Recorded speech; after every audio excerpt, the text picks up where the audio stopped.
So I recently returned from a 3-week trip to India, where I went to Dharamsala to receive teachings and to meet many wonderful teachers and to attend a retreat from Geshe Dorje Damdul at Tushita Meditation Center. And I know many of you have been wondering what my trip was like and what I learned. Most of what I learned was about my own incorrect assumptions and unmet expectations. And if you've been to India before, you know what I'm talking about. My 2 travel companions and I had this ongoing conversation during the trip, just marveling at how incorrect we were about how things are done in India. But before I talk about that, the first unmet expectation was that one of the primary motivations for going to India was to see His Holiness in person, to take teachings from him in person. Unfortunately, before we even left for the trip, that expectation was shattered because His Holiness went to New York to receive a knee surgery. So that was the first step. I had to, okay, let's shift my expectations. So then, arriving in India, so the first thing that happened was I thought I was going to die on the taxi ride from, from the airport to the guest house. I was wondering why the taxi driver didn't stay in his lane, why he was honking constantly. I was really worried that someone was going to get hit. And actually one person did, although it was quite soft and they were okay. Yeah, I felt very unsafe, very anxious, and a little nauseous. Going up to Dharamsala, you know, it's quite curvy. And I thought that Dharamsala was this peaceful, quaint little town in the foothills of the Himalayas. And it was this bustling Indian city with cows and monkeys and dogs and people and mopeds and cars and trucks. Yes? Rock and roll music. Yes, and rock and roll music. There was actually a club next to the guest house we stayed at. I also had unreal expectations of the amenities in the restrooms, or what the restrooms would be. I also was marveling at the fact that people were occupying buildings prior to them being complete, and that there was rebar sticking up everywhere. So now exploring monastic life is about to begin tomorrow. And some of the most unrealistic expectations I had, the incorrect assumptions I had, were about what it means to be a monastic in the Tibetan Buddhist tradition. So I had assumptions about what others in this tradition would be like and how they would behave. And people had expectations of how I would behave and what I would know and what I would do. So the first night after we had settled in, my travel companion and I went to His Holiness's temple. And immediately these Indian people were coming up to me so happy, like, oh my gosh, take a picture with us. We want to take your picture. Like, what's going on? There were monks all over the place. They were debating. So there was a group of younger monks, little boys, debating, and then a group of older monks debating. And yet these Indian people wanted to take a picture with me. It's like, what's going on? And then they were asking me, since I wear these robes, they thought, of course, he'll be able to explain to us in English what these people are doing. No. I thought, I said, they're debating. I believe they're debating Buddhist philosophy. And that's about all I could say. And immediately, this self-doubt came up. The questioning of what I've been learning.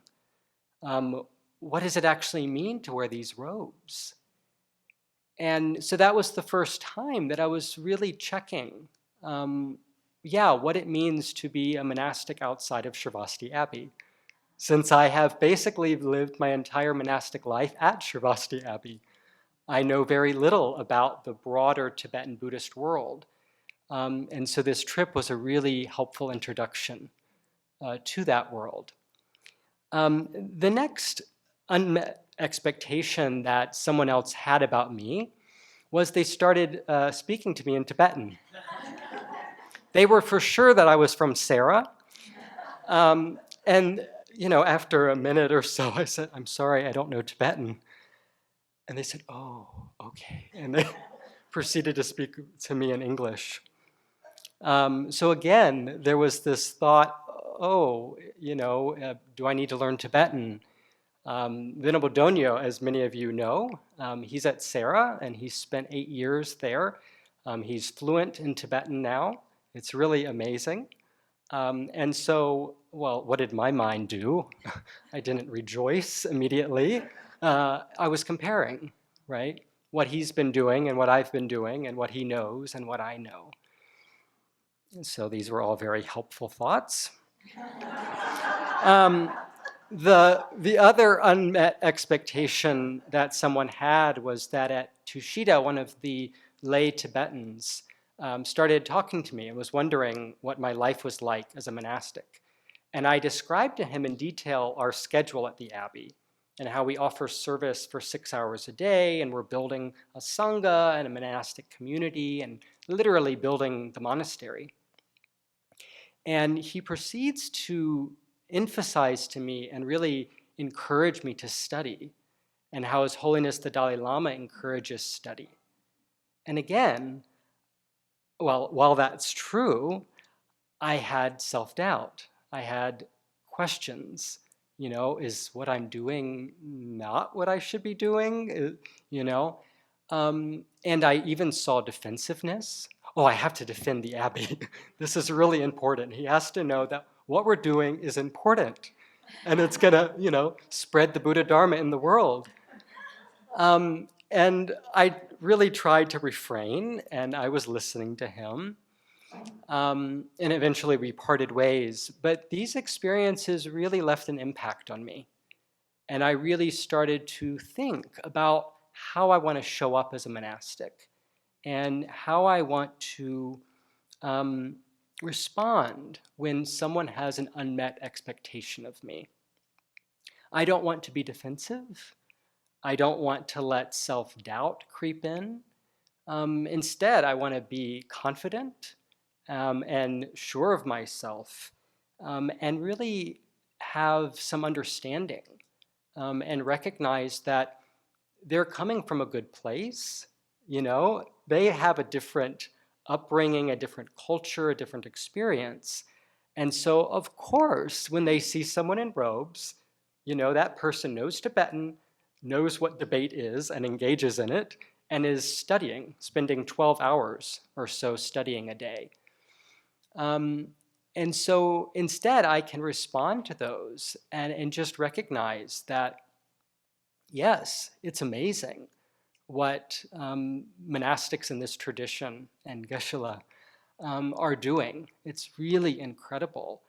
And I'm not doing that. And I can still wear these robes. I also had some unrealistic expectations of others. Here in the United States, especially in Newport, Washington, I don't see a lot of monastics besides other members of the community walking around town. I especially don't see them going to the grocery store, going to cafes, riding on mopeds.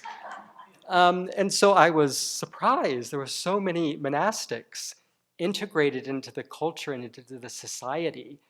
And after I got past my judgment, it's quite beautiful to see these streams of red, these pockets of maroon walking through the streets. And what a beacon of hope they are to so many people, the Tibetans especially, but also to the Indians. And one of the things, one of my travel companions and I went to because of a branch monastery in Dharamsala. He was going to get some a bead or something, precious stone blessed. And we walk in, and the monks are watching soccer.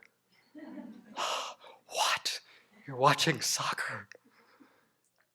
And again, it's like, okay, I know nothing about these monks, you know? We don't watch soccer here, although my dad wished we watched golf. He often asked me when I talked to him, did you see the game? Did you see the match? Um, but yeah, we don't watch sports here, but okay, they like soccer, so no problem. Um, and then lastly, I'll say I had a huge expectation not get met. And so I had the great fortune of being invited to Sojong at the main temple. So I was, you know what I'm going to say. I was eating my breakfast at Tushita, and Venerable Donyo said, you know, it's Sojong day, and there's Sojong in the main temple. This is Posada. This is the restoration of precepts and confession for monastics. He said, we're going to leave in 5 minutes. So, oh, I know this. This is exactly what happens at the Abbey. You don't know what you're going to do until it happens. So I get ready, and it's pouring down rain, and we take a taxi down to the main temple. And I see hordes of monastics packing into the main temple. And on the way down, we see all of these monastics coming down the hill. And it was just so beautiful. And I was really feeling a part of something bigger than the community here, that we're doing something in common. And so we get in there, and the novice monks are waiting for the bhikshus to finish the preliminary part of the ceremony before we would come in to do confession, which I learned is basically just reciting a verse. And so as we're waiting for the bhikshus to finish, I see more and more little boys come in. And so when we line up for posada, the novices get in a very straight line, and we proceed in a very organized way into the meditation hall. We all bow together. It's all very organized. It's done by a bell. This is not how it happened. So all of these little boys are like running into the courtyard, and they're so excited. And then finally, Venerable Donyo says, you know, it's time for us to move forward. So we're literally running as close as we can get to the main temple, to the front entrance of the temple. We're so close together, I fold my dingwa in a fourth and throw it down. There's people, we're shoulder to shoulder. I can't really prostrate. I mean, there's people everywhere, mostly little boys. So we do some bowing. I'm like following along as best as I can.